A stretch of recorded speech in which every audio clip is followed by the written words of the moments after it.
What's up? Georgia, I need to get into the crime prevention building. I left all my podcast stuff and we're recording tonight. Can you let me in? Actually, I can just let you in on my app. Hang on.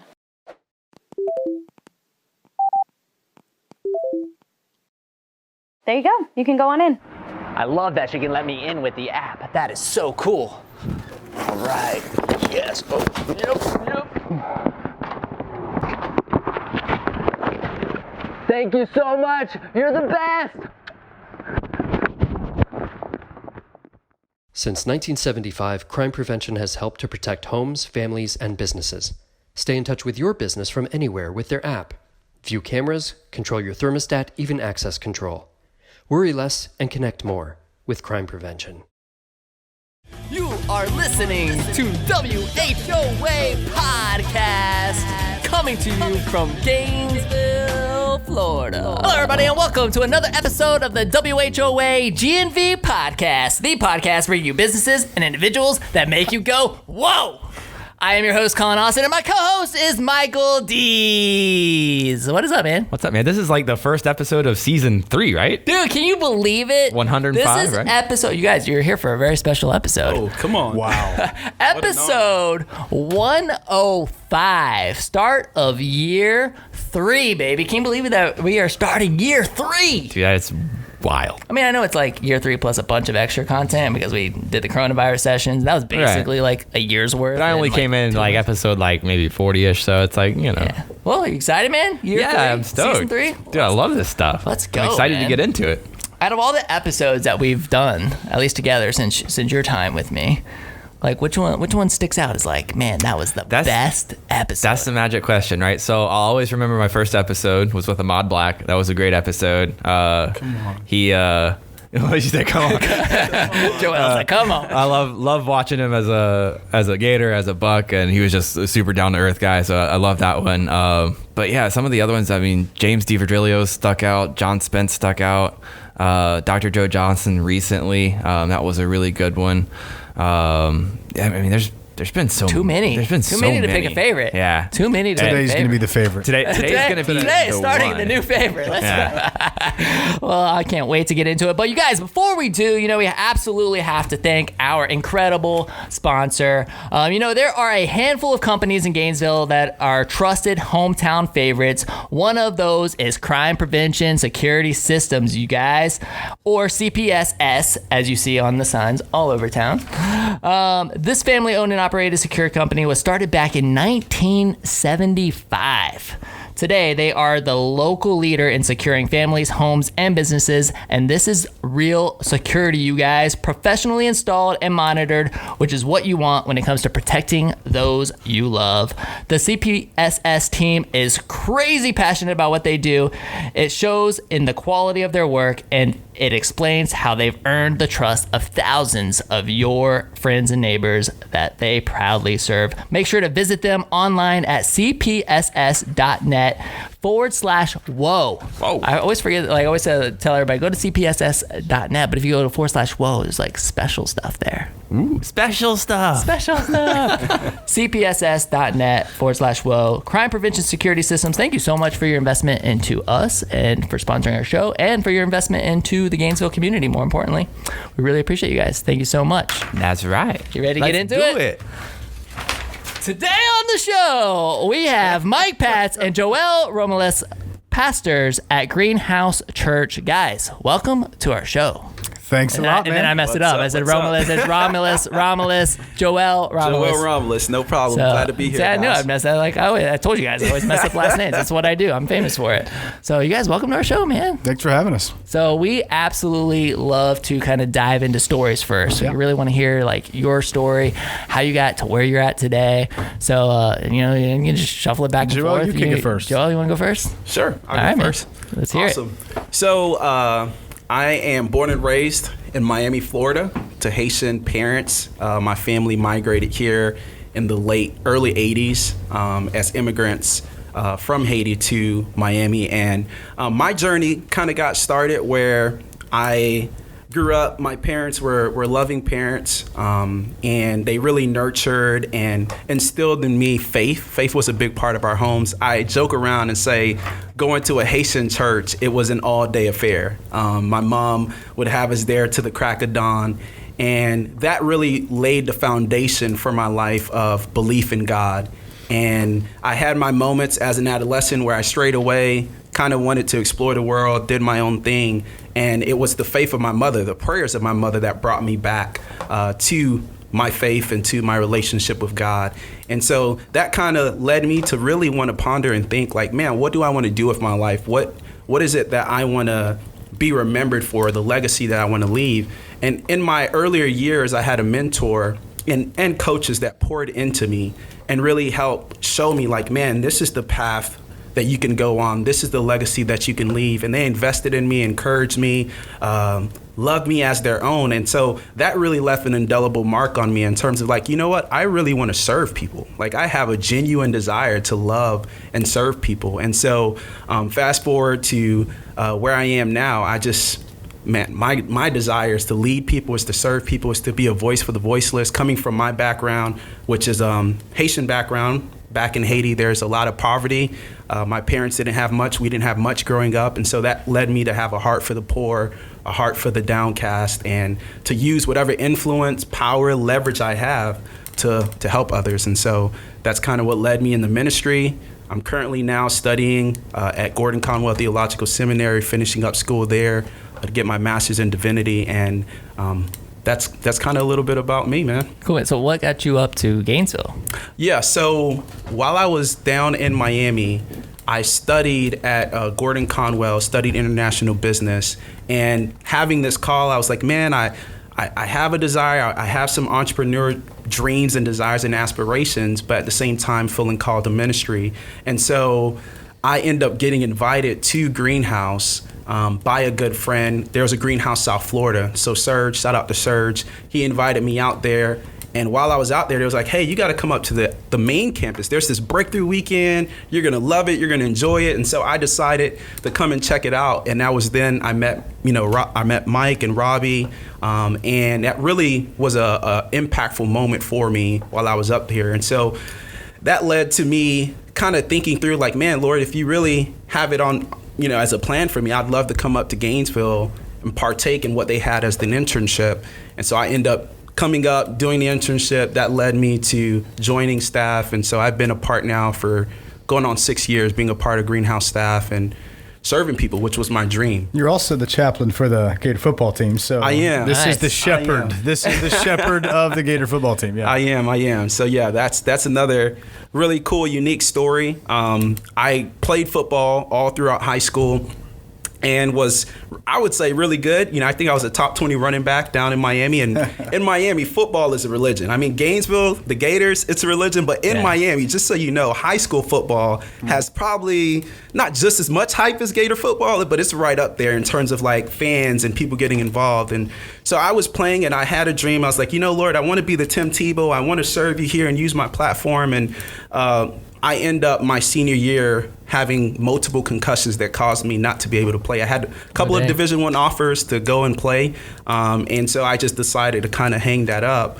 Fast forward, coming up to Gainesville, transition with, I think it was Muschamp and McElwain, and one of my high school coaches was on that staff. Oh, dang. So it just ended up being like this kind of mix of like destiny or just divine, God's hand in it. And he's like, hey man, I'd love for you to come around, be around the guys, be positive, share and mentor. And that led to me being the chaplain. So I've been doing that for about 5 years now as well, and have a heart for athletes, pouring into them, investing in them. And yeah, it's been a fun journey. Very cool. Yeah, man. Love it, man. Mike, give us your story, man.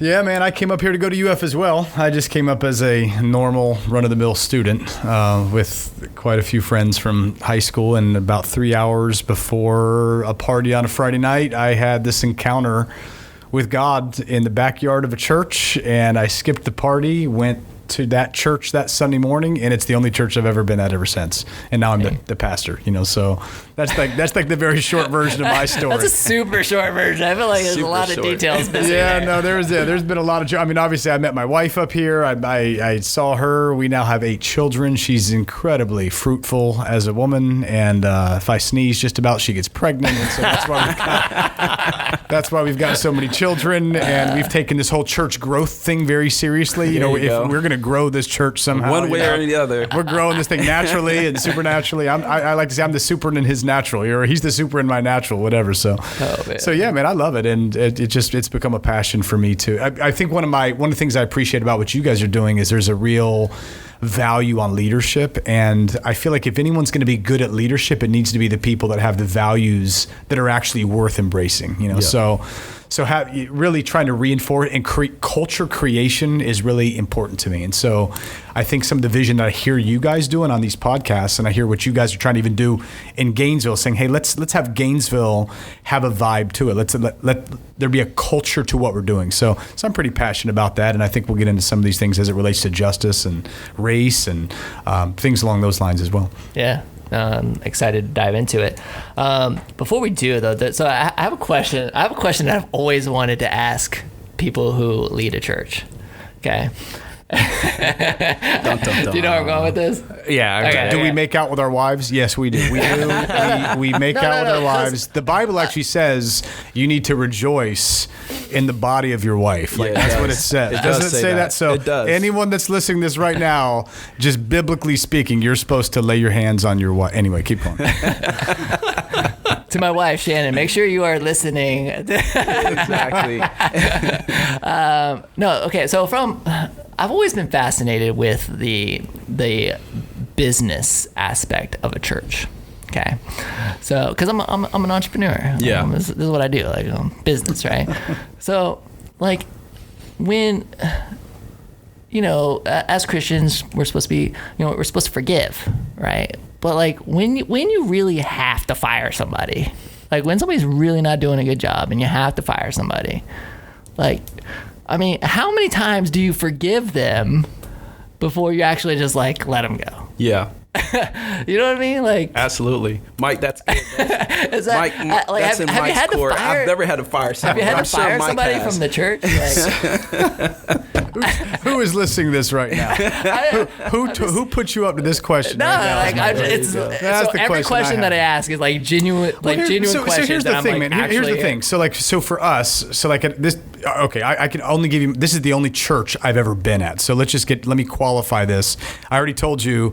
As soon as my life changed, this is the only. I mean, I just started going as a college student that was surfing on the top of cars, and the old people were like, "What's wrong with Mike Patz?" And so then when I became the pastor, they're like, "Dear Lord, that's my pastor now." So I've only got one experience, and the downside of that is I'm limited. The upside is I think my experience has been good because the pastor that was there before me was a really honorable, good man. He was a good guy. But I will say that for us, it's been a very fierce desire to do things right. So I have personally been nauseated by the way I've watched institutional religion steward money, spend money, waste money, squander opportunities. So at our church, for example, just about half of everything we spend goes to missions and the poor and justice and things like that. So we're asking people to go make it's a very sobering thought to me that there are widows that are living on retirement or Social Security, and they give money to a church like ours. Single mothers that are. So for me, I feel very serious about if someone has invested their money in what we're doing. Don't get me wrong. I know someone would say in a religious sense, "Hey, I'm giving it to God. I wasn't giving it to an organization anyway," and I agree with that. But we take it really seriously if someone's putting their money there. If someone, when people come on our board, for example, one of my dreams is when I get to hear them 2 years later say, I'm more sold on what we do, seeing what goes on underneath the rock behind the scenes than I am when I saw what was going on just from the pulpit, something like that. So it's a really, really big deal to me how we spend money, which means when we're hiring people, so for example, we've got 40, 50 employees at our church. With that being the case, there's got to be a real justification for being able to pay people a salary or money to do things that other people are making sacrifices to pay their that's not the only thing we're paying, obviously, but their salaries in some way are coming from. So that's a very serious. So to me, I've kind of got a moral mandate on that, which is we got to do this right, So, but then that said, I feel like I'm going to be. You said be forgiving, like we can be forgiving, but I'll probably read 60 books this year, 70. So we're going to read Radical Candor. We're going to go talk about, you're going to be radically candid. We're going to read Good to Great. We're going to read books that are talk about how do you, I wouldn't just go fire someone. We'd have them come up with a plan. We'd have them come up with very clear expectations that are super candid about what is or isn't working. And sometimes things just don't have, culture is my biggest thing. If someone doesn't, Joel and I just had a conversation about this afternoon. What do you do if someone does or doesn't fit into the culture? New Scooters for Less has a culture. Right. Some people would be awesome somewhere else, and they're not going to fit here. This isn't going to be their gig. So you, to me, one of the biggest things a leader does is they identify the culture and they guard the culture. They reinforce the culture. They fight for the culture, and not everyone's going to be fine with that. And every culture is going to be different. And so I think being honest and being clear about what that is. But if I had to fire someone, I wouldn't just be firing them. We'd obviously be, I think, trying to tie it back to culture, going with that with the moral mandate, but also being very clear with them what is or isn't working, whether it's chemistry or competency or character. He's good at this. Yeah. He has such good answers. Yes. I was expecting it's 3 strikes and they're out or something. No, some people are. I think we've had people on 15 strikes. Because sometimes I think you got a diamond in the rough. You're like, this guy's gonna. It's gonna be a minute for this guy to become or this lady to become what they're going to become. And that's I think leadership is 80% intuition. I think it's. It's not a science. I think it's an art as much as it is science. And you feel that and you see that. So forgiveness, we could be forgiving. Those are on character issues. Some people are just incompetent. If they just can't fit, they just don't fit. We've let people go that went and did amazing somewhere else. Right. Because and that could even just be us. You got to know what you are. Me as a leader, manager, whatever, everyone's not going to thrive under me. Yeah. And I would add to that, I think, Mike, what he's getting at, I think everything rises and falls on leadership. And so it takes a time where you have to reflect and say, is this me? Or do I need to allow someone else to cultivate and try to develop? Because we at the church, we're in the business of developing people, both our parishioners and people that work with us. And so if we can't develop and mine out what are they called to, what's their purpose, then we try to come alongside them. So it wouldn't just knowing Mike's heart, be firing them. It's hey, what's your passion? What do you feel called to? And I'm going to help you find that. And so I think that's where you balance the truth and the grace with, hey, yeah, there's forgiveness. I want you to be all that God has made you to be. And so it looks different than an actual business in that regard. And maybe it doesn't. Yeah. I don't know. No, I think that's what's so fascinating about this podcast, or at least for me. I'll let Mike speak for himself, but we get to talk to a wide variety of individuals, right? Even when you were talking about your first episode being with Ahmad Black, I'm that was about sports. Yep. Right. And you talk about culture, you talk about leadership lessons, and it had nothing to do with business, yet it had everything to do with business, right? We could pull lessons from all that, and it's the same thing. It's Absolutely. Sports teams, they all have a culture about them, right? And it's really the same thing. Yep. So it's fascinating to kind of dive into those aspects and see how they relate, even though it is completely different. Absolutely. I will tell you one thing, though. Firing somebody to church is a little harder because if you fire Mike, does Mike work here? Yeah. Okay, if you fire Mike, he can peace out. Just I'm leaving town. But you probably don't see him other than at work. Imagine if you're firing someone that also goes to your church. If someone, so this is where there are some dynamics that are a little more challenging. But there's, one of my favorite books I've read in the last maybe 2 years was Super Bosses, and it just talks about in the NFL, for example, when they were looking at all the Super Bowl winning coaches in the last 20, 30 years, there's really a trail of just 2 or 3 coaches where all of them came from. So there are these trees that kind of Urban Meyer has developed a tree. There's people that have come from Urban Meyer, Right. But there was just Bill Belichick. There's certain people that these super bosses, they find a way of producing people. And even when they leave, years later, they end up being the advocates for those bosses. And that's one of the goals that I think any great leader would have is, even if this didn't work out, my dream would be if Joel left our staff 5 years from now, I'd still want him to be an advocate of, you know what, I'm not there, but I'll tell you what, man, I believe in what they do, and I've taken a lot of good things. That is so in my mind at all times, I'm thinking of down the road, I want an advocate even when they leave this place. No, of course. Yeah. It's huge. So my lesson in being a business leader is the problem I have, or that I've dealt with, is I always want to see the good. I always want to see the person's going to come back. I want to keep forgiving them. I want to, be there to guide them through to fulfill the potential that I see, right?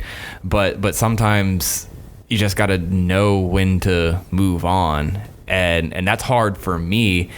And we're not running a church. Yeah. So my question there is do you ever, reach a line where it's like, I just don't have enough time to let this person fulfill their potential before we have to make a change? My bias with every single person I'm with is every single person that's on our staff, everyone that I come into contact, my assumption is that they have native genius inside of them that could change the world if they're in the right spot. I believe that with all my heart. Every single human being I talk to, I think they have something inside of them that, given the right conditions, given the right position. The tragedy is you've got a lot of people that would be amazing running backs, and the coach is trying to get them to throw balls, and they're supposed to run the ball. The tragedy is you've got someone that would be amazing if you would just put them on defense. Let them be a safety, they're going to kill it. And the problem is the coach has them as a wide receiver, and it's just not flowing. So for me, that's the deal, is that I have to convince myself, and this is where some people do need to off-ramp, which is this circumstance, this place right here where they are, this is not the best thing for them. They'll go turn the world upside down if they just have the right environment. If we could just get them in the right spot. That's my dream. And with the guy I'm sitting next to right now, Joel, he is going to turn the world upside down. This man is going to be used by God, for the grace of God, to turn the world upside down in all sorts of ways. He's on the front end of figuring that out. I feel like my assignment with him is I want to be a brother to him, a helper to him, a true mentor to him in a way. It's like, what can I do to get out of the way to help him see it, to help him be everything that God wants him to be, which might include things here, might not include things here. All of us are trying to get to that place. But if you assume everyone's a genius, people don't just suck. Sometimes the situation they're in sucks, and you've got to find a way to change that. That's what I long to do. That's what I love doing with people. I don't always do it well, but that's what I'd like to do. I love that. Like, is he good at motivating the team? Like, he seems like he's got this like natural energy that just pumps everybody up. Oh yeah, absolutely. Like, yeah. Yeah, Mike is one of the greatest visionaries I've had a chance to be around, a greatest leader. And I think people are motivated by vision. So you show me a picture of the future that energizes me in the present, and I'll go run through a brick wall for you. And Mike is just great in his preaching with our staff of showing us that picture, reminding us this is where we're going. And people rise to the occasion. They just need the vision.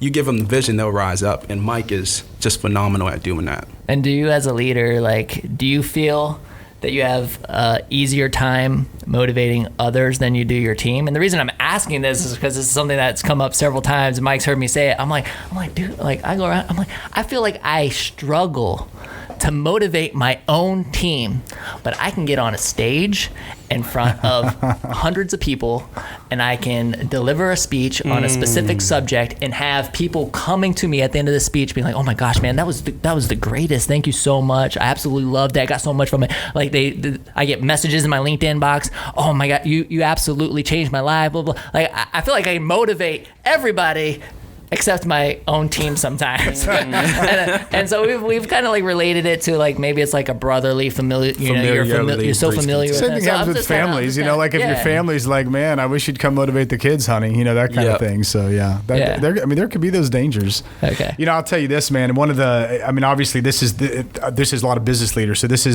I think this is hardwired into humanity, but there's 5 words that you use in the Bible, which is an apostle and a prophet, evangelist, a shepherd, and a teacher. These 5. So we'll talk the APEST, apostle, prophet, evangelist, shepherd, teacher.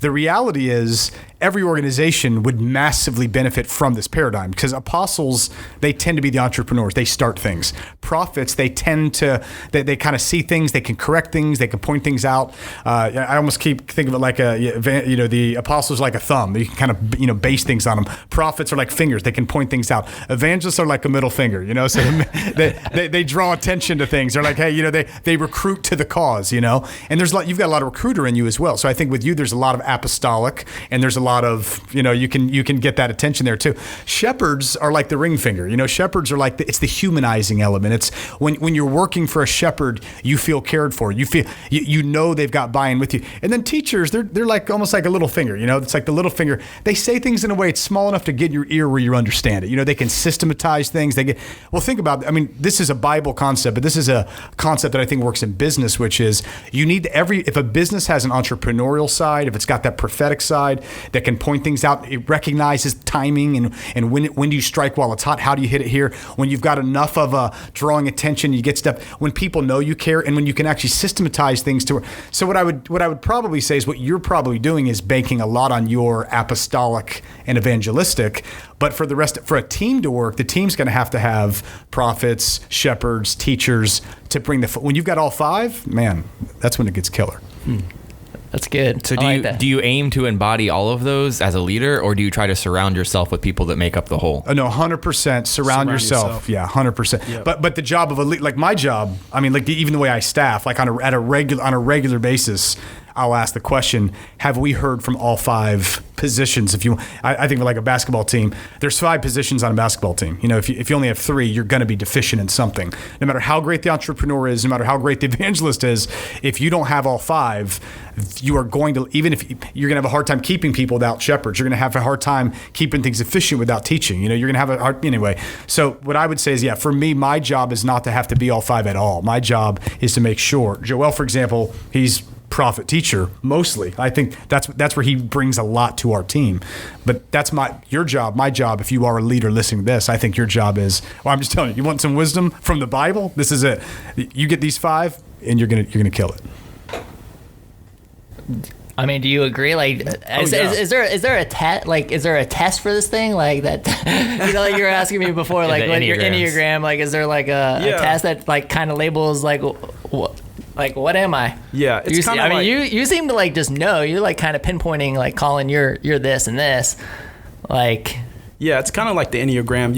You'll go through a test of questions, and then they'll kind of say, hey, you're an apostle, you're a prophet, you're an evangelist, you're a shepherd, you're a teacher. And I think it's important in any endeavor when you're trying to figure out, like, who am I?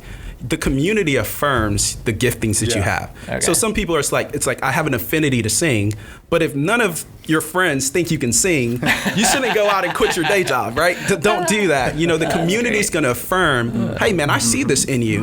And that's what's really cool. It's like, hey man, I really am thinking about launching a business. Well, do your friends think that you have the capacity, the competency, like, can you actually do it? And so that's where the community confirms, like, man, Joel, every time I get around you, I feel cared for. I feel loved. Man, you might be leaning more towards a shepherd. So you do the test, and the test is one thing, but then the community affirms those giftings in you.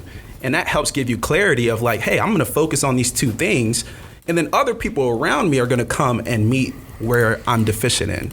So Mike being an apostle, Mike is an apostle, what, prophet, you would say? Apostle? I think evangelist. Evangelist? I don't know who did it's all rigged. It's all rigged. I mean, it's a super interesting topic of discussion. Well, and like I could honestly stay focused on that kind of stuff all day long, but there's so much happening in our world right now. Like, I'll take this as an opportunity to transition a little bit because, man, like, I would say that for most people, 2020 hasn't gone as expected. It's been super challenging. It all started with the chicken sandwich. Popeye's chicken sandwich? Is that what it started? I said this whole world, the whole like chaos started with a chicken sandwich, and we haven't known normal life since the then. Memes, I saw the memes, like everything was fine until Tony Stark died. Right. Like, I saw that meme too. Spoiler. Anyway, we'll get there. It hasn't gone quite as we thought it would. I mean, I would love to dive into some of these topics with you guys. I mean, we could start with topic 1, which is like this coronavirus. I mean, this thing. I mean, we had to make a pivot because we weren't really able to get in studio with people. We started doing our little coronavirus sessions, which is great. But obviously, mass gatherings, people coming together, like. The thought of not going to church was super, strange to a lot of us, right? And when that call was made, it was like, it was like, what? And then I even saw like churches kind of pushing back and saying like, no, we're still getting together, So I'm super interested to kind of hear some of the discussions that took place when a lot of this started going down. What was the behind the scenes like? What were those discussions like? And I don't know, maybe walk us through it a little bit.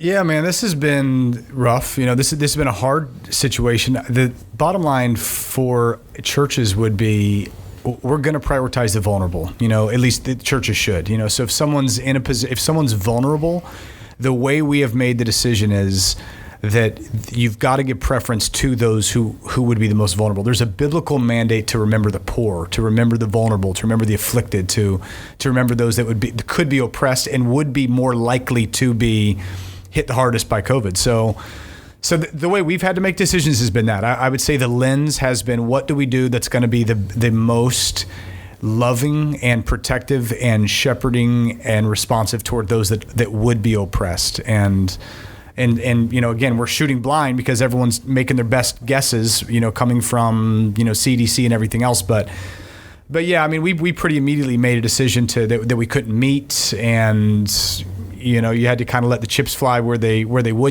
What was hardest about this was on a week-to-week basis. I mean, for someone like us, we've got a lot of employees, and a lot of the employees, what they do, their actual job has. I'm guessing it's the same thing here, which is, right. What do you keep paying people that they can't come? I mean, I don't know. Were you selling less scooters? I'm assuming. Yeah, of course. Yeah. I mean, we immediately we closed our showroom. I mean, we were still an essential business. Yeah. And we kept our service department going, and we had plenty of square footage, so it was great to be like, okay, service team, stay spread out. Yeah. But the rest of us, we worked remotely from home. Right. But scooter sales obviously dropped off the face of the planet. Yeah. Right. Especially with 95% of our customers being students, they all left. Exactly. Right.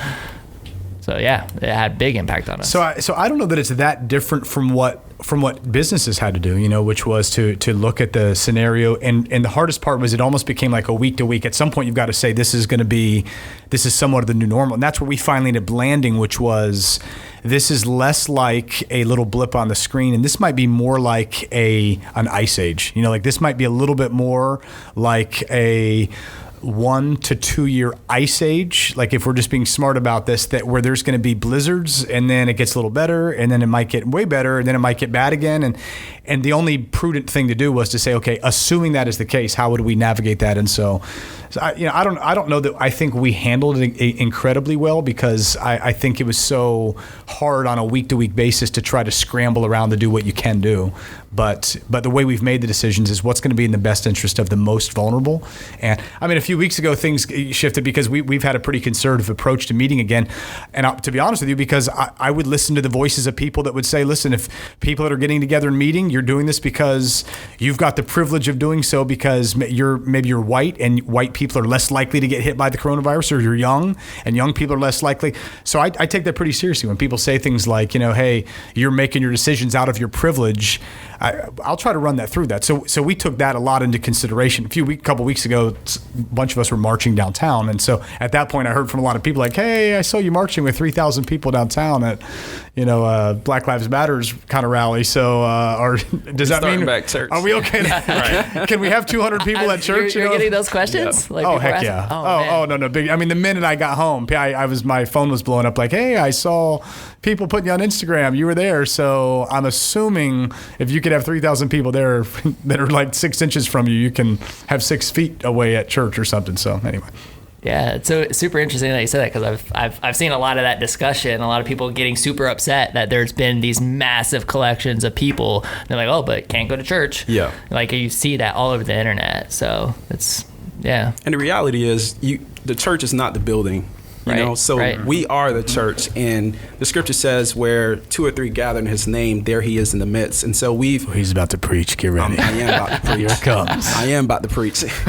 But the reality is, encouraging people to continue to maintain their relationship with God, continue to reach out to their neighbors, continue to be a witness, because though we can't meet physically, we can still live out that reality of our relationship with God and loving him and loving others. And so that has been, despite all of the difficulty with COVID-19, continue to press on. For every challenge, there's an opportunity. And so finding the opportunity amidst the challenge and encouraging people, hey, maximize this time.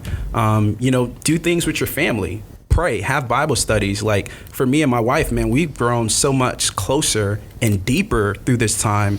And I felt like it was a challenge from the Lord of like, you've just been in a hurry. Like you go rip and you're running and you're doing all of these things, and love and hurry don't go together.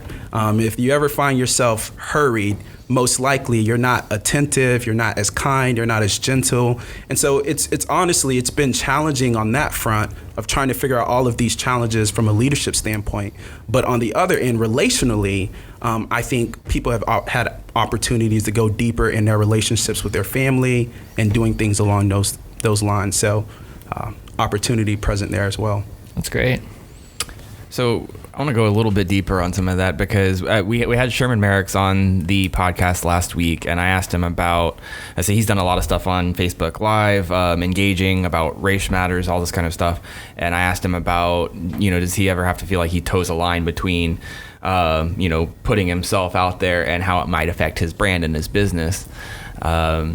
And then, you just mentioned that you participated in the Black Lives Matter march. And so my question...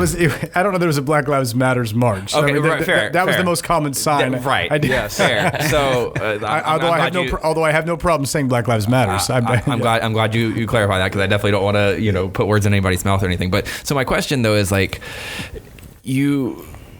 do you ever feel like there's going to be pushback from the congregation, or do you feel like 100% they're on the same page when it comes to getting activism into the church like that?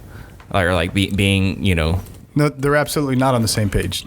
No, I mean, I think it's there's a whole wide variety of people coming from a lot of different backgrounds, and here's the catch. Like, let me preach. I'm going to preach for a second. Racism and white supremacy is just wickedness. It's evil, and it's biblically, I would call it a sin. It's as a preacher, I would say it's idolatry of someone's race. And what makes it so dangerous is that people are unaware of it oftentimes, So white supremacy and racism is an evil that must be dismantled. I was on a call with Brian Stevenson recently. He's the guy that did the movie Just Mercy, wrote the book Just Mercy. He describes it like a fog. He said there's just like smog.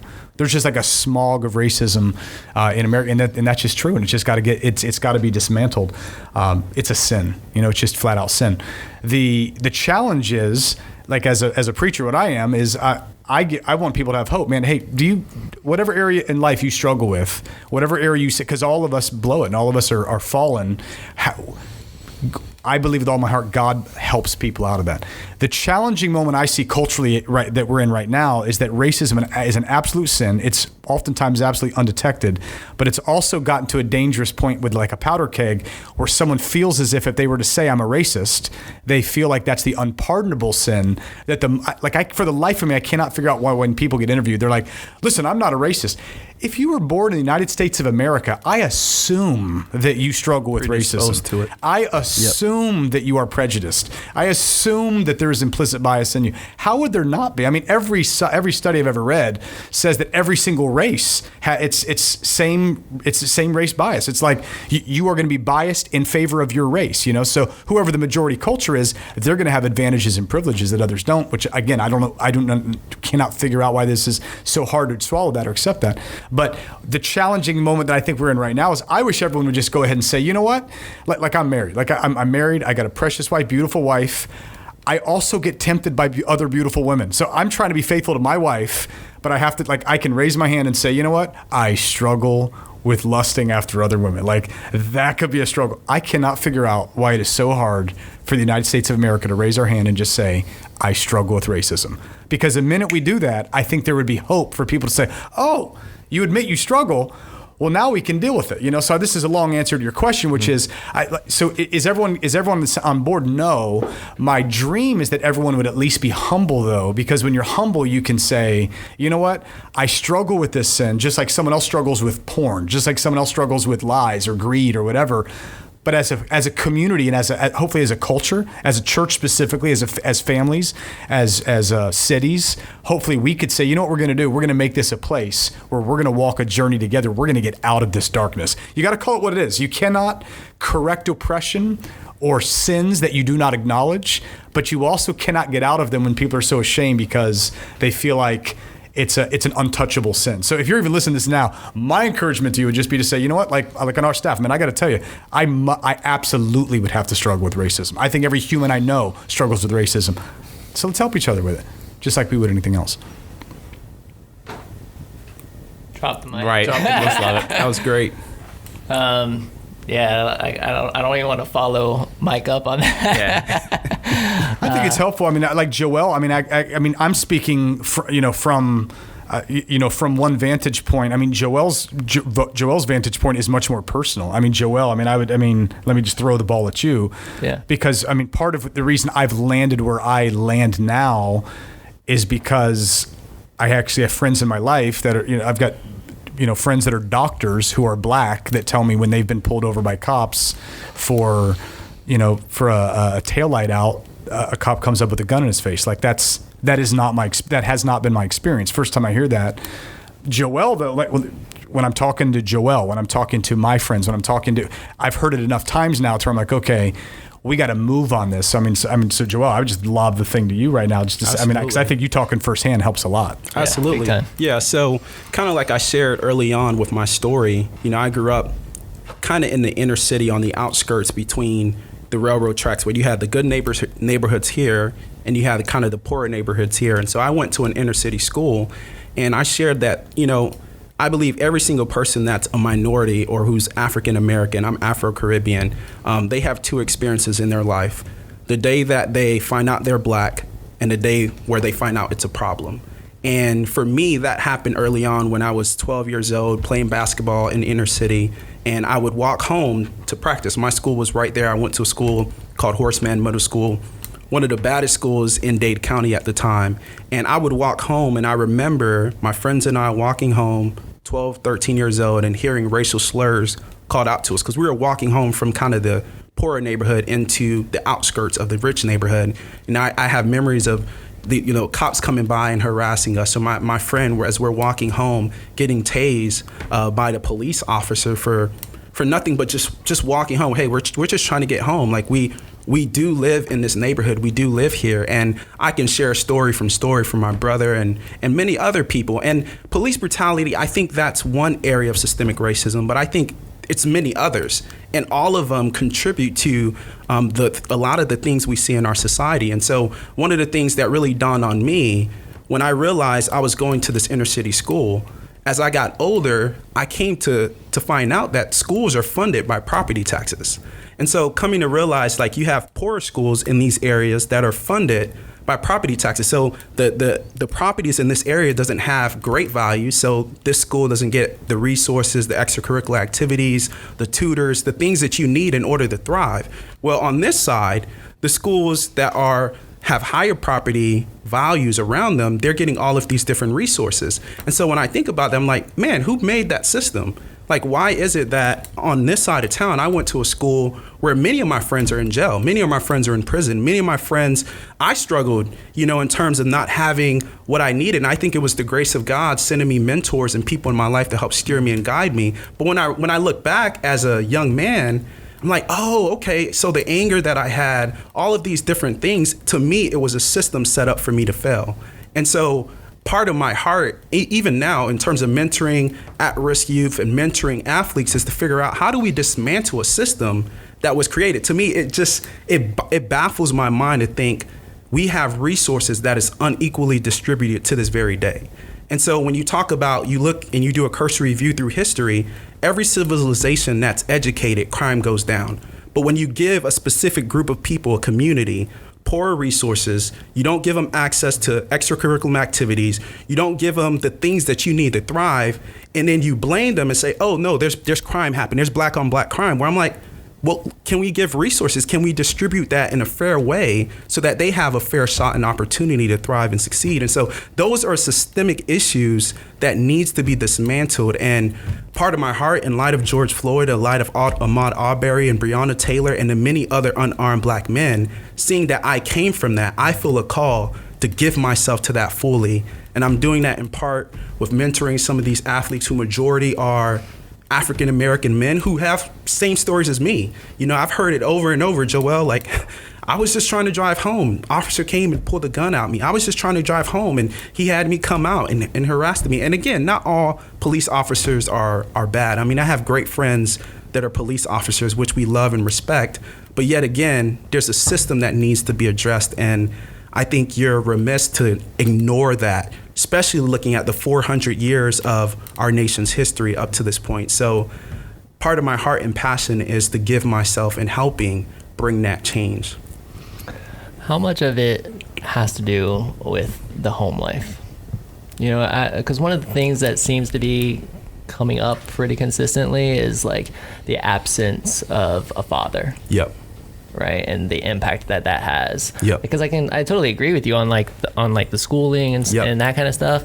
But I mean, even you know, that's part of the foundation. But I mean, a bigger part of the foundation is the family life, right? Absolutely. I mean, so like ultimately, like what can be done about that? Absolutely. And I think part of it, at least for the gospel and our approach as the church, and even my heart, I'm figuring out my passions, just as Mike mentioned, through this season. Like, I've been deeply grieved and pained. And I've cried almost every day from the time Ahmaud Arbery happened all the way up to this point. I'm asking God, like, Lord, why am I so deeply grieved? And I think one of my heart passions is manhood. It's really to help develop men and help them understand your responsibility, your authority as a man, and what does that look like?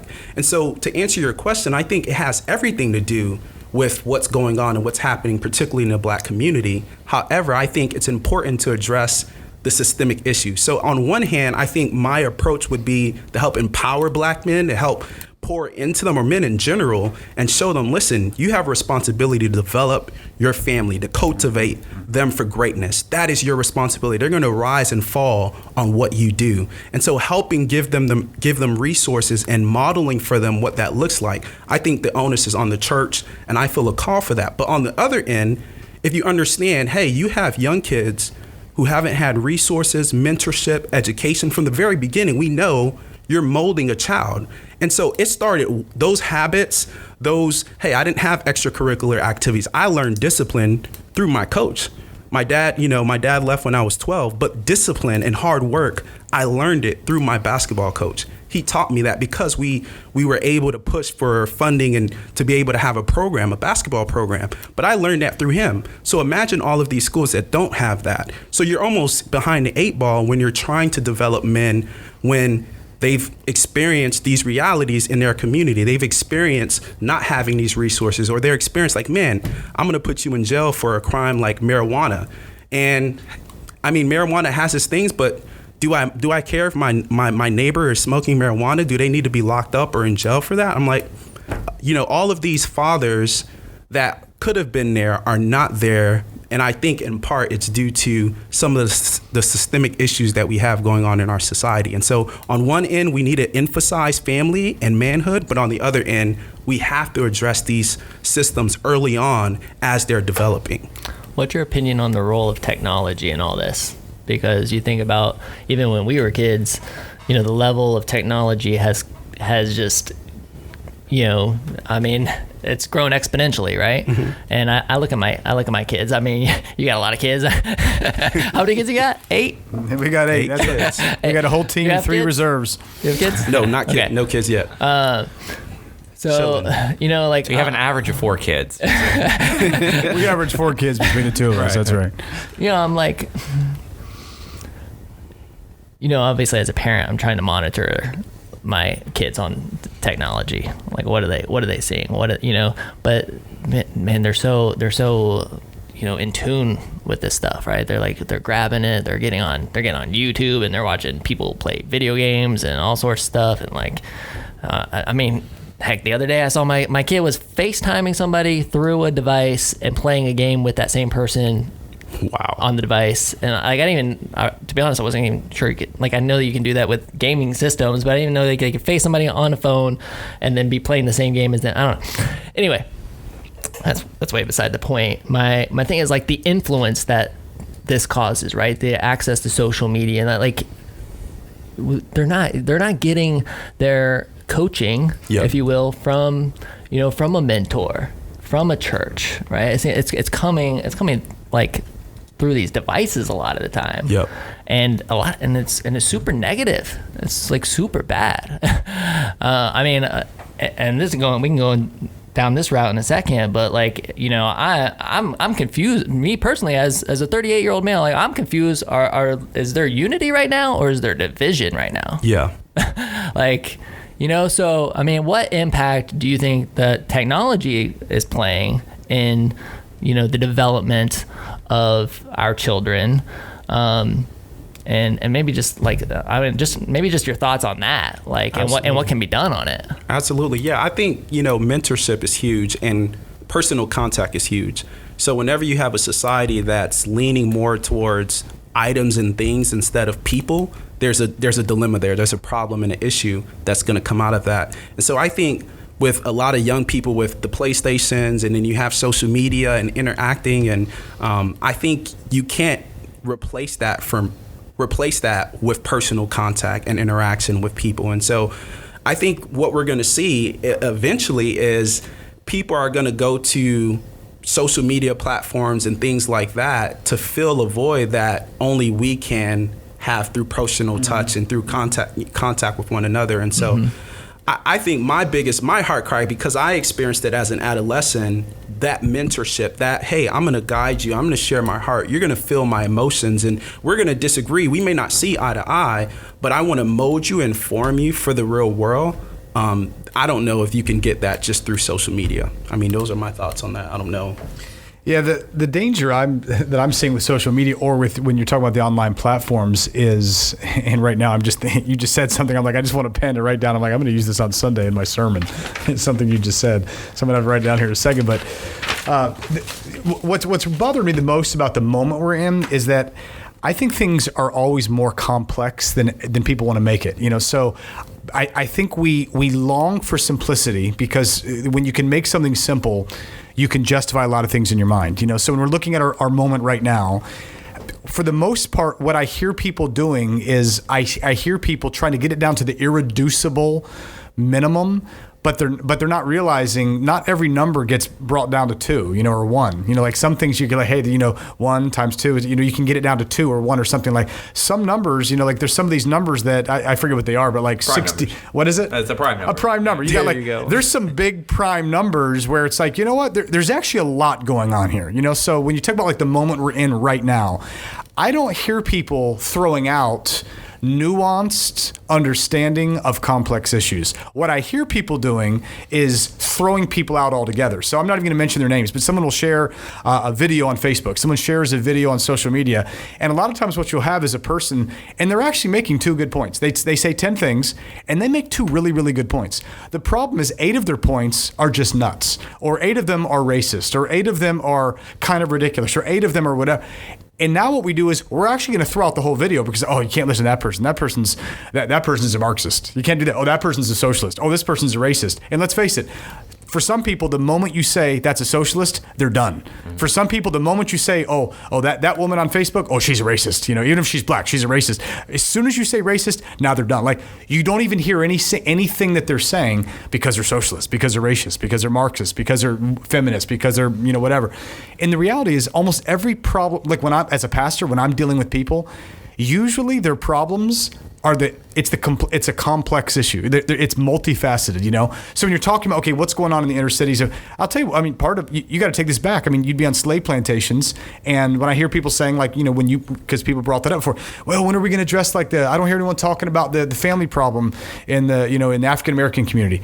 Well, it's pretty rough. I mean, one of the reasons why, if you ever heard, like, jumping the broom, like when people would get married, they would jump the broom because a man would not be able to marry his wife. And so you'd have, you know, so-called Christian plantation owners in the South that would forbid a man to marry his wife. So they would find another way. Even people that got the Bible sometimes would say, you know what, we're not even having sex till we get married. My master won't let me get married, but he wants me to have kids. So we're going to make up. They'd go jump the broom, you know, and they would be, which was an honorable thing. But then if a husband was getting too close or there was too much of a family unit, often, regularly, a man would get taken. A father would get taken from his wife, from his kids, screaming, put on some other plantation, forced to be in some other place. Hundreds of years this goes on, you know? So this goes on for hundreds of years. And then, so right now, for example, when people say, well, where are the, because I hear this, where are the black men? Well, this goes on for hundreds of years, and then when you do, and Joel mentioned, if you have a system with the so-called war on drugs, for example, where you're going to go and you're going to have, and listen, I'm not, please do not hear me saying I want you to go smoke weed. Okay, this is not Pastor Mike. If anyone that knows me, I'm not saying go smoke weed. So I saw you guys, lighting some up before we started, but I'm not. Not true. No, that is not true. No, so I'm not. That's how it starts. I'm not advocating for that, but I'll tell you what's ridiculous is that there's a bunch of fathers that are in jail for petty drug charges when we already know there's just as much weed over in the parking lot of Buchholz High School as there is over in some of these neighborhoods. But those boys in Buchholz High School, they're not getting thrown in jail. They're not getting a third possession charge because that's not where the cops go to round. So what you've got now, again, I'm not in favor of weed. I'm just saying that I went to UF. There's plenty of weed at UF. Okay, I was in high school. There's plenty of weed in high school. Okay, how is it that some neighborhoods are clearly targeted? We already know, like these statistics are. Everyone's doing. The races are all doing the same amount of drugs, but there is one race in particular. Well, in Hispanics it'd be the same. In impoverished neighborhoods, that does where it ends up being. So when you're saying, okay, wait, where's the family unit? You've got slavery that happens hundreds of years. You've got generations of fathers that were not there. So all I'm getting at it, that doesn't change things, and that's not giving someone a pass. That's what it is saying is if that does not come into the equation when you're thinking about. When I hear people say, what about black on black crime? When I hear people saying whatever, what about the family unit? The past has got to be brought into play. Yep. The present has to be brought into play. There's a nation of Israel because reparations were made. There was never any reparations made in the United States of America. It's pretty hard for a race to recover from hundreds of years of slavery without reparations. And when they do try to go make something happen like a Black Wall Street, when it gets burned to the ground, that at some point, like you just get exasperated. You're like, oh my gosh, like no matter what I do, it's never, you don't get a Jim Crow and then a war on drugs and then if you go watch 13th, all this kind of stuff, like at some point you got to say, wait, that all is feeding into this, and there is going to be another side to it. So there absolutely is a side of personal responsibility. But when our nation, which it hasn't, in my estimation, for the life of me, if our nation has ever repented, if you want to use that biblical term, of our racism, I don't know when it happened. It would make it a lot. It's hard to move forward into redemption when there hasn't been a moment of repentance, and there's got to be that recognition. That's what I'm saying. Like I don't know how you change all the working dynamics of each individual family, but the culture itself and the system itself could make a stark shift by saying we hereby, and you fill in the blank. Absolutely, agree 100%. Yeah, it's good stuff. So Mike keeps leaving us speechless. Yeah, I mean. Well, I pay for this. I mean, when you were asking, is everyone on board? I mean, I can't tell you how many hundreds of thousands of dollars we've lost. So it's easy for me to say this. When I'm done, I'm always like, oh, who's going to listen to this and what's this going to mean? Because I've had plenty of people say like, hey, me and my checkbook are leaving. Because I don't think racism is real. I think you're just acquiescing to the false news of the left-wing media or whatever. So people have said that. Oh, how do you handle that? I mean, do you fight to keep them in Congress? Do you open the door for future conversations? Well, it's the same thing. It's the culture conversation from earlier, which is. I mean, I'll say this as a pastor, but I would say it as a CEO. I don't want to pastor a church that doesn't need to exist.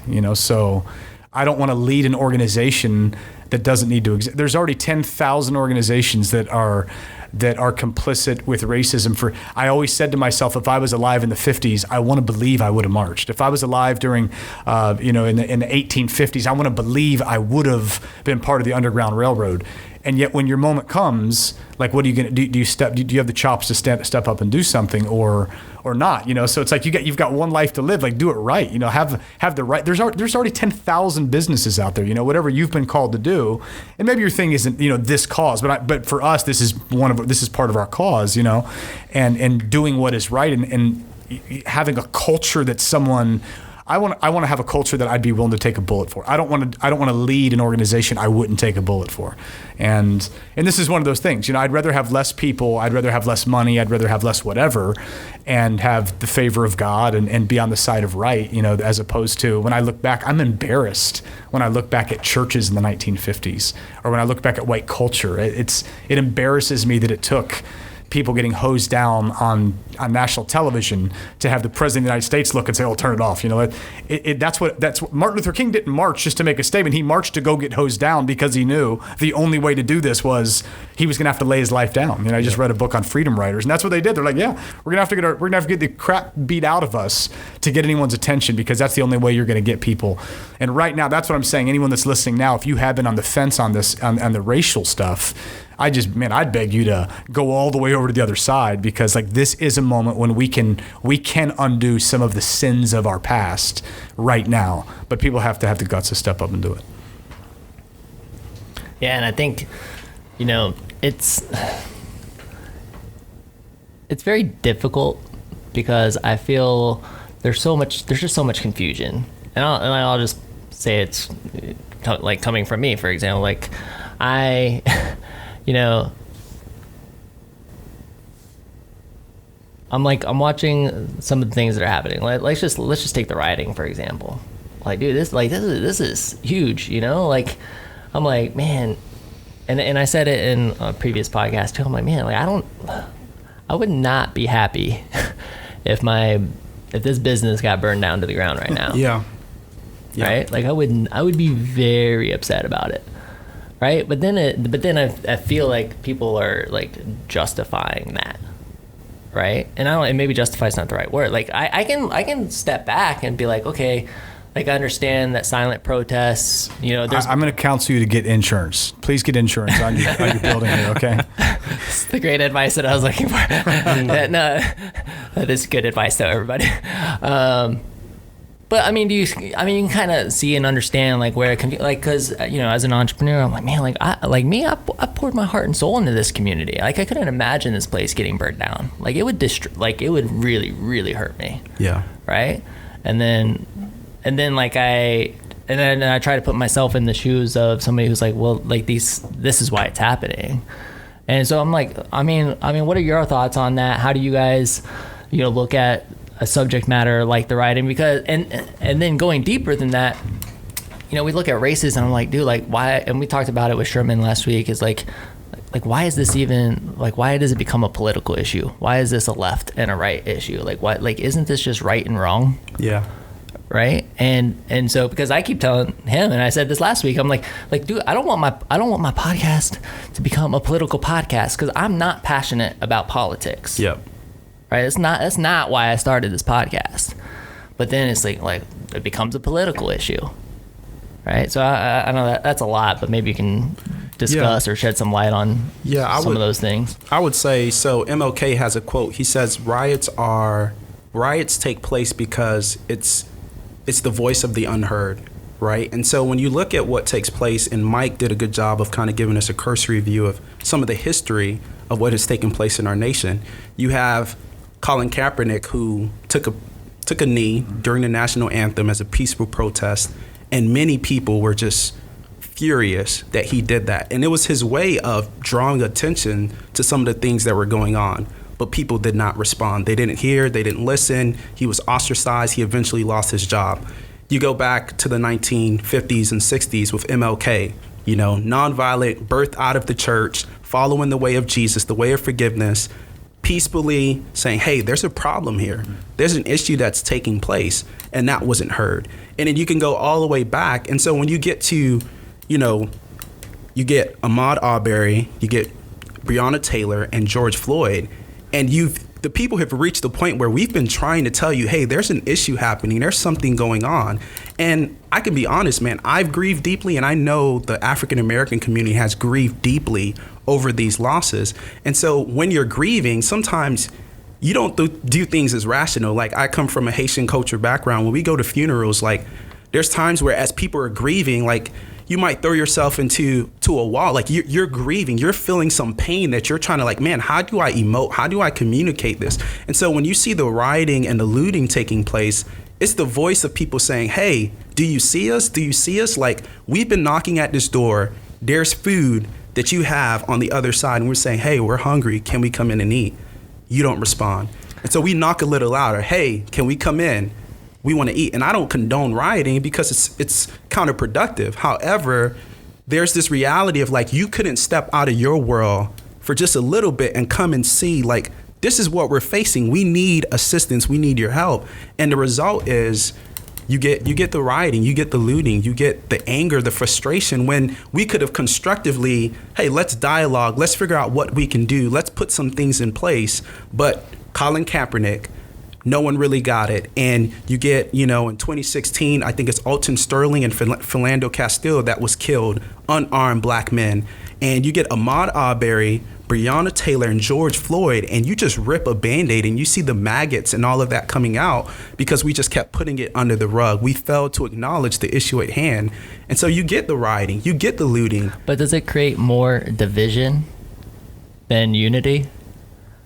Because like one of the things I keep seeing people saying, like, oh man, they're like, this was an opportunity. This was an opportunity to like to really bring everybody together and to unite under this cause. And then you hear, and then you see the rioting and stuff like that. Like that's not going to create burning somebody's business down isn't going to create the unity. That's just going to further divide. And so like I completely like I'm hearing you. Like I understand why it happened, why it's happening, but I'm like. But I don't know. It's not going to solve anything, right? Or is it? It's calling attention. Mm-hmm. It's calling attention to a particular issue that needs to be addressed. Mm-hmm. And so when you have the buildings burning down, you have those things taking place. It's like, hey, there's a human life that died. And I get businesses and livelihood and things like that are affected. But George Floyd can never come back.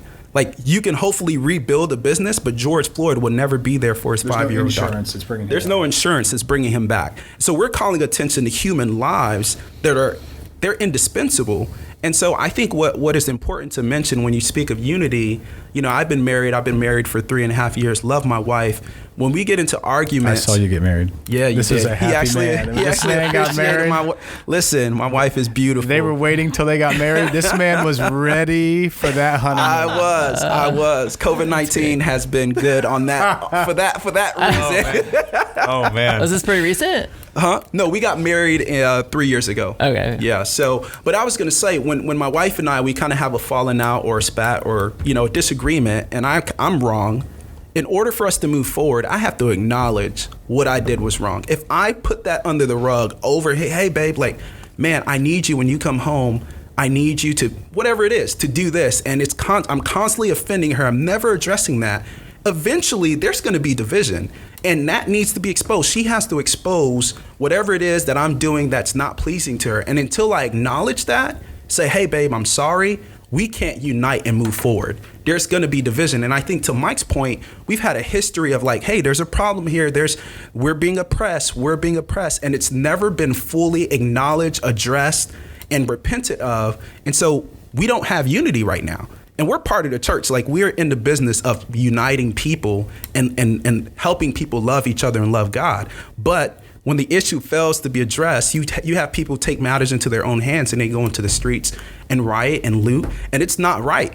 I mean, I don't condone it in any way, but it's almost like, hey, we've tried to tell you, we've tried to kneel, and nothing is happening. What should the individual business owners in places like Minneapolis, right?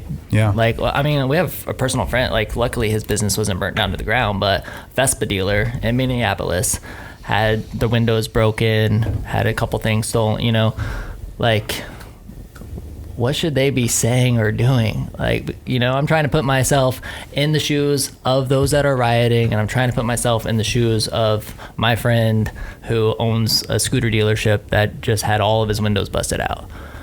This is where it's never simple. I mean, I think when everyone wants to make it simple, when I think about, like, there was years ago, watching, and I've just gotten to see so many different things years ago, watching a family that was torn apart. And I'm going to change details so it's not whatever, but molestation was involved. Like, there was abuse, and it was really tragic and terrible. And there was a whistleblowing kid in the family that just finally came out, and the family was like, why are you ruining the peace here? Like, this family is so united. This family is so good. And the kid was acting, and the kid was inappropriate, and the kid was wrong. Like, the kid was doing wrong things, and the kid was hurting multiple people. The reality, though, is that family had tolerated this abuser in that family for so long, and they just wanted to keep the peace. What they didn't realize, and what the pastors were trying to show them, was it's a false peace. Like, you don't have this is not a real peace. I know you're wanting what you would call unity. I can only unite myself to that which is right. I cannot unite myself with that which is not. So the best thing this family could do is to say, we're going to have to proactively deal with this and say that, and call a spade, address the oppression that's there, address the wrongs that have been there, and then we can move forward. That's if our country, I believe our country right now, and I think it's going to happen. So I have hope on this. I believe there's a window of opportunity right now where we can have actual closure in moving forward on things. If that does not happen, though, there is collateral damage that takes place. So to say we want, we're not in favor of uncles molesting little nieces and nephews, but we're also against nieces and nephews acting out, making the whole family miserable, and outing everybody on social media. Yes, you don't need to go do that, little nieces and nephews, but families need to deal with their trash, and that's got to get, that's the root, so the root are not these riots. The root is the other stuff that's going on. So yeah, I mean, I totally get where you're coming from. Just like I get it. Listen, man, like I think the vast majority of cops are great. I think cops are heroes. Right. I mean, they're absolutely. I mean, they are heroes laying their life. I feel sick right now for cops that lay their lives on the line, and every place they go, I mean, I've talked to 21-year-old cops that don't know anything from Adam or Eve or whatever. And they're like, oh my gosh, I just walk into certain neighborhoods. All I do is get disrespected. Like this is all brand new to them. Now the reality is, I know what's going through the minds of some kid in the hood that's got something going on. There's a lot of psychological, sociological reasons why these kids are all right off the bat very suspicious of this 21-year-old cop that could be the very least racist person in all of North America next to Martin Luther King or Malcolm X. But it doesn't matter. Like that guy, he's walking into a system where unfortunately he will be dealing with the crimes and the sins of our past, I feel sick for him, but that is the reality. And until that's why I'm in favor of dealing with things systemically and getting it like that. But yeah. And I would say, you mentioned the business owners that are losing their property and losing their business. I would say, at least from a Christian worldview, the response should be, I'm going to grieve with them. Right? That's something that should not have happened. It was unjust. And the response for a Christian is to grieve. It's to grieve. It's to be there for your brother. It's to help him. It's to encourage him. And I think the challenge, though, what you have in our culture is there's a stalemate of sorts where you have this person saying, hey, would you come out of your world and step into my world, step into my shoes? Yeah. Can you imagine my pain? And then you have on the other end them saying, no, step into my world. Look, I lost all of these businesses. And at some point, someone has to be willing to say, you know what? I'll be the first. I'm going to step out of my world and I'm going to seek to imagine your pain. And I think a lot of people don't understand. They don't understand your cause until they can imagine your pain. It's like, oh no, I can imagine what you go through. No, I need you to imagine as a black man growing up. And it's not a pass, it's not a write-off. Like, look, God has brought me thus far where I am now. But at the same time, would you step out of your world and imagine my reality and my pain? And that's going to lead you to action. It's going to lead you to say, hey, we are our brother's keepers. Like, we are responsible here in the city of Gainesville. We need to make sure there is no unarmed black men that's going to be killed by the police. We need to make sure that there is equitable resources that's equally distributed in every school. Every single business, every single citizen in Gainesville has a responsibility to ensure that. But I don't think that happens until you're able to step out of your world and begin to imagine the world of someone else, the world of those on the east side of town, if you're on the west side of town, and the east side of town to do the same. And so I think that's when you really get that unity, that synergy that we're all trying to go for. Yeah. I don't know, I think it reflects leadership a lot. I think on an extreme local level, like if it's a parent's leadership or a business leader's leadership or a church's leadership or something like that, it may be uncomfortable at first, but ultimately, like, if it's coming from people that you respect and you've followed for a long time, you have a better chance of getting that point across, right? Yep. I think the problem is like we were kind of addressing, is you've got to address it. You've got to be humble enough to say, you know what, we were wrong here as a person, as a country, as a whatever. And you still have a lot of people that are afraid for whatever reason, whether it's because it's an election year or whatever it may be, that won't take that step. And I think that is one of the biggest things that still fractures us from us being, where it could be a lot more unity than what we're seeing. There's still a lot of division, and that's unfortunate, because I think you said it, it's a ripe opportunity to change the rhetoric and I don't want to be on the other side of this and feel like we missed the mark. Well, then vote for Colin for president. Write him in. He's a good write-in candidate right now. There you go. Man, be careful saying stuff like that. We've already had like, Colin, when are you running for mayor? I'm like, oh. There you go. Like, let's slow down there, folks. So let me spin it this way real quick, though, and it may not be real quick, but like we've talked about 2020 and kind of joked about the year it's been. A cynic may look at that and be like, this is proof that there is no God. Like, why if there is a God, this is a merciless God that would put us through all of this. But a person of faith would say this is exactly why we need God. But how do you make sense of all of this to a believer or to a non-believer? Yeah, so, I think it's important to first acknowledge that, there's a doctrine pretty much called the sovereignty of God, that God is sovereign. He's in control of every single thing.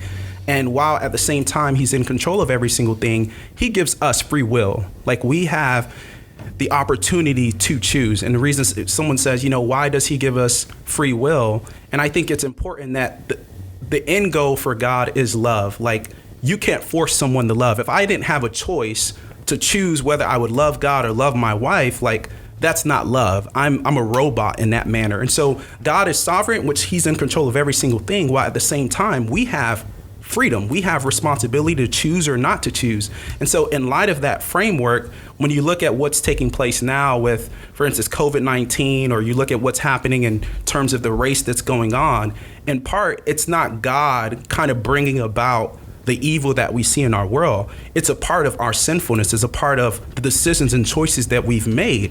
While that is true, at the same time, God is so loving and gracious, I would say to the Christian, that we know that as time passes, we see that God's intent or God's desire for us always ends up good, that he works all things out for the good of those who love him. And so as we go through time, we realize, man, that thing that I thought was so bad, COVID-19, and man, the families that are mourning, we're praying and we're there and we're mourning with them. I think the death toll is at 100,000.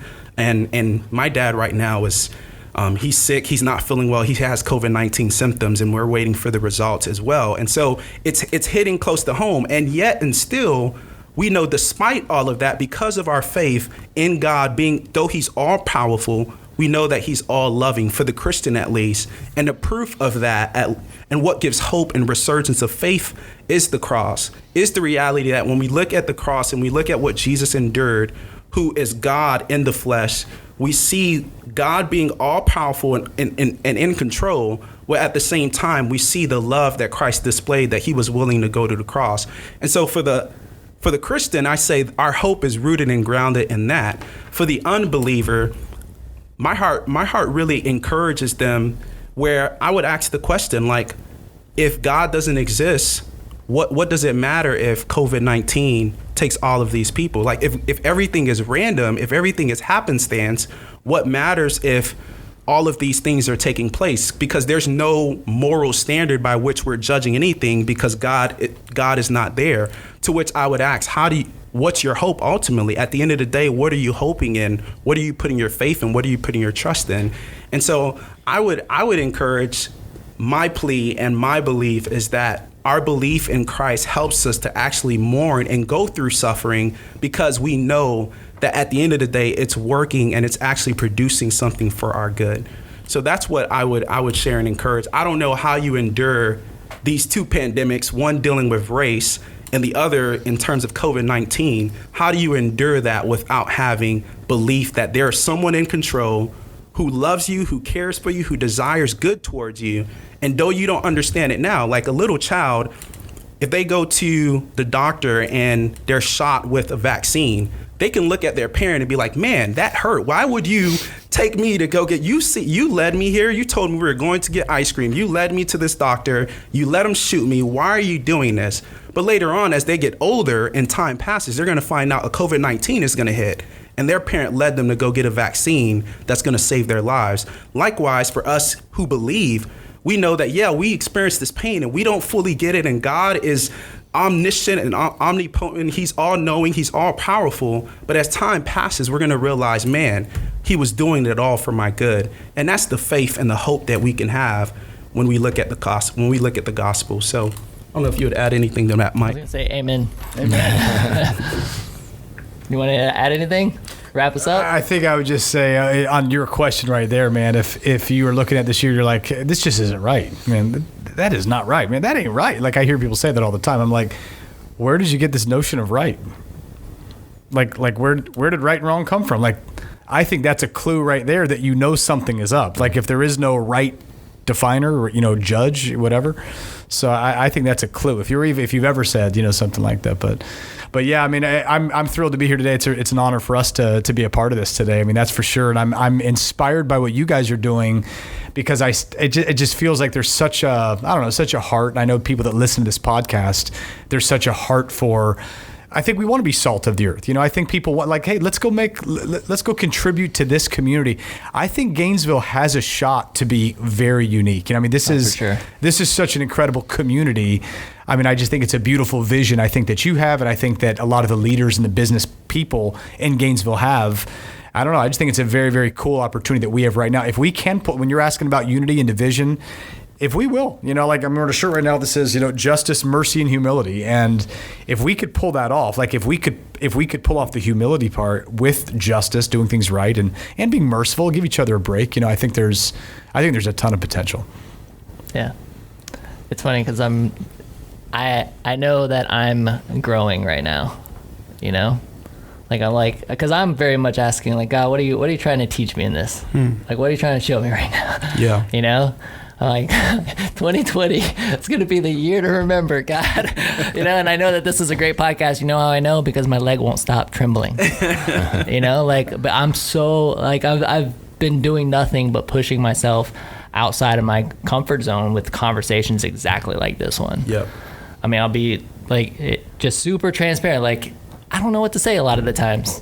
Like, I'm just going to let you keep dropping the mic at the end of everything, because I'm just like, I don't know where to go from there a lot of the times. And that's a very awkward place to be in as a podcast interviewer. Yeah. Right. Yeah. But I'm so far outside of my comfort zone. I know, like, I want to be, I want to be part of the good. I want to be part of the fight against, against that evil. I've somehow back in 2011, I decided to stand up and speak in front of the city commission and the mayor about business in Gainesville. And that was the spark, right? That was the thing that somehow people started saying, hey, this guy's a voice for the small business community in Gainesville. Yep. And then that started molding this personal brand, if you will, this character of being that voice. And so now I just feel like God's really growing me personally through this, through the trials, through the business trials. I mean, and not only that, like, you talk about business, getting a business through the pandemic, trying to make sense of everything that's happening in the world right now, the emotional, the emotional weight of a lot of it, while trying to operate a business, while trying to encourage a team. I know that there's a lot of business owners that can empathize with that. Yeah. The word that I've heard a lot lately is everything is so heavy. So heavy. Like, I just feel so worn out. I slept till 11 o'clock in the morning the other day. Like, which is, like, for me, that's like not normal. Yeah. When you have kids, Mike knows. Yeah. You'll know it. But when you have kids, like, you ain't sleeping until 11 a.m. anymore. I didn't know you sleep. Yeah, exactly. And I was just completely mentally and physically exhausted. And so for me, like, these conversations help, even though I'm super uncomfortable in a lot of it. It helps. So I'm super appreciative of you guys coming on and joining us. Thank you for everything you do. I would say, like, please, like, tell our audience where they can connect with you guys or with Greenhouse. Like, where's the best place? You can find Joel on the sideline at a Gator football game on a Sunday, Saturday near you. Hopefully. Hiding. Yeah. Are we going to have a season, Joel? Well, hopefully we're crossing on. I think we're pretty close to. There's so much on the line. Yeah. We have to have a season. How many fans can go to the game? Oh, that is I don't know. I know for sure we're probably going to have a season in terms of fans. I don't know about that. Joel's got me on that field before. I might just have to be one of the guest chaplains to be able to go to a awkward game. would that be Water boy. to have a football I know, game with no exactly. yelling and no screaming and no cheering? I Like, guess you can put it in and have, it monitored at a specific level for each game that you play and have it fair. I don't know. That's going to be really awkward, but I know they're working through the kinks of that. And so that's where we can find you guys. We can also find you at Greenhouse Church. Greenhouse You can, Church. yeah, yeah. What's the website is, Greenhousechurch.org. and then Greenhouse Church is. But there's all the there's a handles for whole bunch of everything. good churches in this Yes. town. I will say that though. Like, I mean, there's a bunch of really, really great communities that are going on here. So we love our church. We're company guys, but we love every church in town, to be honest. Cool. Great. This was a lot of fun. Mike, final thoughts? Final words? And Anything? it's so much to reflect Process. on. Yeah, it's one of heavy. those. It's It's one of heavy. those things that, like, I participate in, and I get so deep in thought about, and I can't wait to watch it after it airs. So Are you married?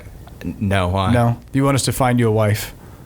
I got my eye on one already. Okay, on, that's awesome. Tell me her initials, and I'll just start praying about those initials. MW. I'll give it to you. She knows. She's my living girlfriend. She knows. That's awesome. She's given me nudges on the rings already. So. She's saying it's time. Yeah. Yeah. You think she's the one? I have for a while. Yeah. Yeah. Yeah. Yeah. If not, it's exposed right here on this podcast. If Yeah. it wasn't, if she wasn't already to know, she knows now. MW. So, well, great. I don't have my show notes anymore, so I don't know where to and Mike's writing down the sermon for Sunday, everybody. That's right. But no, I usually like to wrap up and tell everybody, make sure that you're sharing this podcast. Don't forget, you can subscribe to the podcast, get a text from me. You can actually respond back to these too, and I get them. But if you text WHOA GNV to 484848, you will get a notification. Hey, episode's out. Check it out. Watch it. That comes from me. It is actually me. A lot of people don't believe that, though. Thanks, crime prevention. Crime Yeah, prevention. Crime Prevention Thank you. Security Systems for sponsoring this episode. And, share this with somebody. Please share. This is an important conversation. Share it with those people in your life. And, guys, thanks again. Thanks, guys. This Thank is you. the WHOA GNV podcast, the podcast bringing you businesses and individuals that make you go, whoa. Whoa. Whoa. We'll see you later, everybody. Bye.